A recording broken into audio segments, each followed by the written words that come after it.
morning, everyone. Hope you guys are having a great week. Today we are going to learn about the widow's offering and how she gave to Jesus all that she had. Jesus sat down outside a temple and taught the disciples about how to share. Do you see that rich man in fancy robes? Jesus asked the disciples. They looked around and saw him. He twirled his robe. And when they saw that they were watching him, I must be very special, thought the rich man.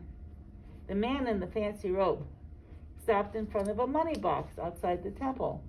And he slowly reached into his money purse and pulled out several coins. One by one, he held them up to the sun so that they could be flashed for all to see. It's time for me to give to the poor, he said very loudly, and the coins made a loud clang as he dropped them in the money box.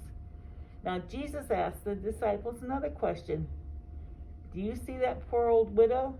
Jesus whispered the question because he didn't want to scare her. She looked this way and that, and she tried to hide in the crowd. She bent over the money box. Clink, clink. Her 2 tiny coins barely made a sound as she dropped them in. The old woman reached her hand into her pocket. It was empty. Quietly, the poor woman shuffled away. Did you notice that? Asked Jesus. The man in the fancy robe gave just a little of his riches and showed off a lot.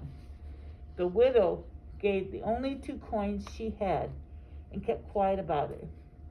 She shared everything. She is the one who gave the most. This is how I want you to share. And boys, girls, you can think about that. Even if you do something as simple as share your toys with someone, you are doing what God wants you to do. Think of the things you have and think of somebody else. And there's something you can do, a deed, or something you can share with them. That's what God wants you to do.